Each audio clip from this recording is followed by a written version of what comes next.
আমার খুব পছন্দের একজন মানুষকে একবার জিজ্ঞাসা করেছিলাম, প্রেম করে বিয়ে করেও একসাথে থাকা হলো না কেন? উত্তর ছিল, দুটো মানুষ খুব ভালো হওয়া সত্ত্বেও অনেক সময় একসাথে থাকতে পারে না। কথাটা ভীষণ মনে ধরেছিল আমার। আমি অনেক সময়ে এরকম অনেক কথা মাথায় রেখে দেই।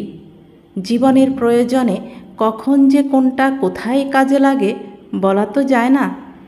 আমি খেয়াল করে দেখলাম সম্পর্ক দুই রকম হয়, হেলদি আর আনহেলদি।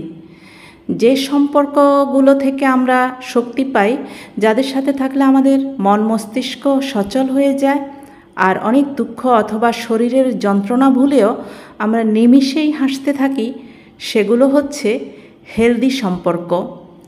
এই সম্পর্কগুলো বাহির থেকে যতই হালকা দেখায় অথবা হয় খুব অল্প সময়ের জন্য কয়েকবার দেখার সম্পর্ক মাত্র, কিন্তু ভেতর থেকে এই সম্পর্কগুলোই থেকে যায় খুব গভীর একটা বন্ধনের অনুভূতি হয়ে।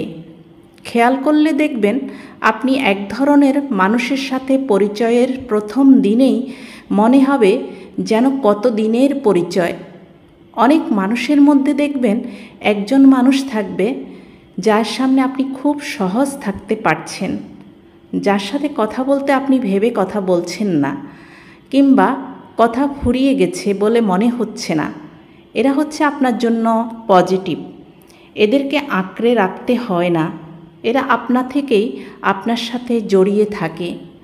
যখন আপনি টের পান না, তখনও এরা থেকে যায় আপনার মস্তিষ্কের কোথাও, যাদের সাথে আপনি দেখা করতে চান বারবার। আবার দেখবেন এক ধরনের মানুষ আপনাকে কখনোই আকৃষ্ট করবে না। আপনি হয়তো অনেক চেষ্টা করছেন এদের সাথে মেশার, কিন্তু কোথায় যেন একটা অস্বস্তি থেকেই যাচ্ছে, কোথায় যেন একটা বিরক্তি ভাব, কোথায় যেন মিলছে না চিন্তাগুলো। আপনার হয়তো মানুষটাকে ঠিক খারাপ মনে হচ্ছে না, কিন্তু তার সাথে প্রাণ খুলে কথা বলতে চাইছেন না আপনি কিছুতেই। আপনি বিভিন্ন অজুহাতে মানুষটা থেকে দূরে থাকতে চাইছেন। এরা হচ্ছে আপনার জন্য নেগেটিভ।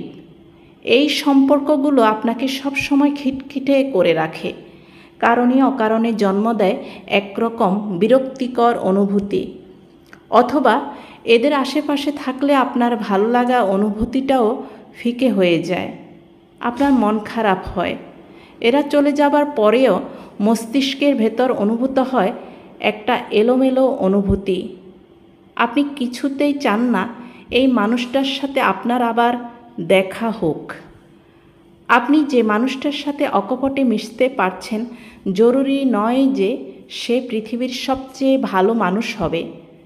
তাকে পছন্দ করে না এমন মানুষও হয়তো অনেক আছে। আবার আপনি যাকে পছন্দ করেছেন না, জরুরি নয় সেই মানুষটি খারাপ মানুষ হবে। মনে রাখবেন, তারও কিন্তু কোনো না কোনো বন্ধু আছে। এখন জরুরি হচ্ছে খেয়াল করা ধরনের পার্থক্য। আমি কি, কেমন বা কোন ধরনের মানুষ পছন্দ করছি, সেটা আলাদা করা সবচেয়ে বেশি জরুরি। তাহলে খুব সহজেই আমরা একটা আরামদায়ক মস্তিষ্ক নিয়ে দিন কাটাতে পারবো।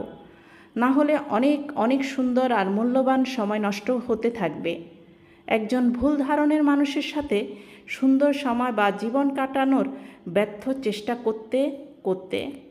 জীবনে চলার পথে আমরা চলি কিন্তু অনেকের সাথে, কিন্তু কাছ থেকে অনেক গভীরভাবে মিশি হাতে গোনা কয়েকজনের সাথে।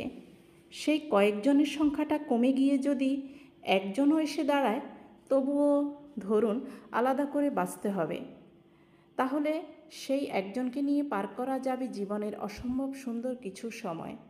আর সেই প্রতিটা সময় স্মৃতির পাতায় উঠে আসবে বারবার, আর আমাদের হাসাবে, আবেগে দোলাবে, আর দিয়ে যাবে জীবনে চলার অদ্ভুত এক শক্তি।